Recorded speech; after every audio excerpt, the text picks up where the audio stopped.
नमस्कार। India news international से मैं रिजवान। आज के हमारे प्रोग्राम गांव की सरकार में उत्तर प्रदेश के तमाम पंचायतों का दौरा करते हुए इस समय हम आए हैं प्रतापगढ़ ज़िले में। प्रतापगढ़ ज़िले का रानीगंज विधानसभा क्षेत्र का ये शिवगढ़ ब्लॉक है। यहाँ हमारे साथ हैं शिवगढ़ ब्लॉक के ब्लॉक प्रमुख सत्यम ओझा जी।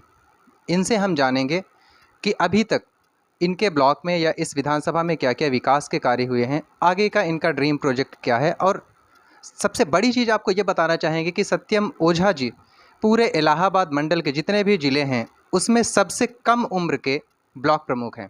आपका बहुत बहुत स्वागत है सर हमारे शो में। धन्यवाद सर। सबसे पहले ये जानेंगे सत्यम ओझा जी कि ऐसी क्या बात रही, ऐसी क्या परिस्थितियाँ रहीं जिन्होंने आपको विवश किया राजनीति में आने का। इतनी कम उम्र में आपने ब्लॉक प्रमुख जैसे बड़े पद का चुनाव लड़ा और जीता, ऐसी क्या परिस्थितियाँ रहीं? रहा ऐसा कि जैसे ग्राम पंचायतों में सरकार द्वारा बहुत से बजट आते थे, तो वहाँ ग्राम प्रधान हुए, सेक्रेटरी हुए, तो वो पैसों का सही से काम नहीं करते थे। उन पैसों द्वारा काम अच्छे से नहीं कराए जाते थे, उसमें भ्रष्टाचार कर लेते थे, पैसों का गबन कर लेते थे। आम जनता को इससे परेशानी होती थी, समय से ना मिलते ये लोग। तो इन परिस्थितियों को देखते हुए और जनता की मांग देखते हुए चुनाव में हमको उतरना पड़ा। और माननीय विधायक जी इस चुनाव को लड़ना चाहते थे। एक ऐसे ब्लॉक प्रमुख थे, ब्लॉक प्रमुख क्या, वो प्रतिनिधि थे। तो जनता उनसे इतना परेशान थी, ना कभी उस क्षेत्र में विकास का काम कोई हुआ है आज तक, एक ना पत्थर उनका लगा है अभी तक। उन्होंने कुछ नहीं किया है उस क्षेत्र में। आप देखेंगे, अगर जाएंगे कभी उस तरफ तो देखेंगे आज तक एक काम नहीं हुआ है ब्लॉक द्वारा। तो मुख्य बात ये थी कि आपने क्षेत्र के विकास को देखते हुए ये डिसाइड किया कि आप चुनाव लड़ेंगे। दूसरा चीज़ ये हम ये जानना चाहते हैं कि यहाँ तक पहुँचने में किस तरह की चुनौतियों का सामना करना पड़ा, क्योंकि उम्र आपकी काफ़ी कम है, राजनीति में इससे पहले कभी थे नहीं, तो क्या क्या चुनौतियाँ थी जिसका सामना करना पड़ा आपको यहाँ तक पहुँचने में? रही बात राजनीति में उतरने की और चुनौतियों का सामना, जैसे हमको ये करना पड़ा कि हमारी एज को लेकर कि कम उम्र है, तो अभी कुछ जानकारी नहीं है। तो बात यही रही। बाकी तो आज जानकारी इस बात की नहीं है कि लोगों को मतलब ये कम एज हैं, कुछ कर नहीं पाएंगे, ये ऐसा कुछ नहीं है। हम अपने चाचा जी के मार्गदर्शन में और उनके मार्गदर्शन में यहाँ क्षेत्र की जनता के लिए जो कार्य करने होंगे हम करेंगे। बाकी रहा एक्सपीरियंस का, धीरे धीरे हमको एक्सपीरियंस होता रहेगा। और ये तो है नहीं कोई पेट से सीख के आता है, तो ऐसे रहेगा धीरे धीरे अपना। क्योंकि आपके परिवार से ही आपके चाचा जी विधायक हैं, तो कंधे से कंधा मिला के विकास आप कर सकते हैं और क्षेत्र में ज़्यादा विकास करा सकते हैं। जी जी जी, यही सोच है हमारी। अच्छा, इतने छोटे से कार्यकाल में करीब 5-6 महीने का कार्यकाल अभी तक बीता है आपका।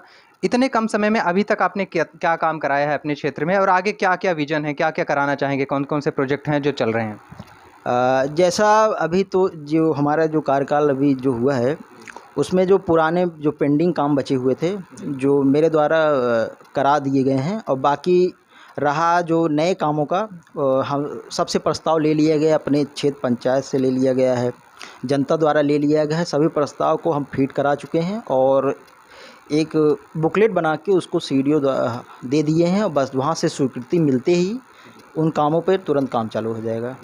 अब अगले सवाल में हम चूँकि बात करेंगे, अभी विधानसभा के चुनाव आने वाले हैं, 2022 के स्टार्ट में ही शायद उत्तर प्रदेश का विधानसभा चुनाव होगा। तो अपने यहाँ रानीगंज विधानसभा के मतदाताओं से क्या अपील करेंगे आने वाले चुनाव को लेके? रानीगंज जनता से यही अपील करेंगे कि माननीय विधायक जी को फिर से एक बार 2022 के चुनाव में फिर से विधायक बनाएं। और रहा रानीगंज जनता ऐसा अवश्य करेगी, क्योंकि माननीय विधायक जी ने रानीगंज जनता के लिए बहुत विकास कार्य किए हैं।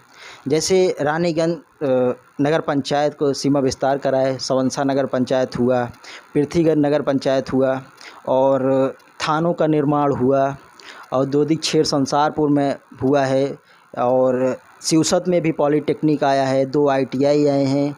और ढेर सारे जो प्रोजेक्ट हैं माननीय विधायक जी ने इस रानीगंज विधानसभा में लेके आए। जैसे नजियापुर में स्टेडियम आया है, और जिससे जैसे वहाँ की जनता और वहाँ के बच्चों के लिए खेल की सुविधा हो सके। आजकल मोदी जी खेल के प्रति बढ़ावा कर रहे हैं कि यहाँ युवाओं के लिए ज़्यादा ध्यान दे रहे हैं। और जब तक युवा जब बढ़ेंगे तो नाम होगा, तभी देश बढ़ेगा। उनकी ये सोच को देखते हुए माननीय विधायक जी युवाओं के लिए बहुत काम कर रहे हैं। और जहाँ तक ये जनता चाहेगी कि माननीय विधायक जी 2022 में फिर आएँ, और जहाँ तक जो विकास कार्य बचे हुए हैं माननीय जी द्वारा वो अवश्य करा दिए जाएंगे। और रहा यह कि अपील यही हमारा रहेगा कि 2022 में माननीय विधायक धीरज ओझा जी को फिर से एक बार जिता के विधानसभा में भेजा जाए।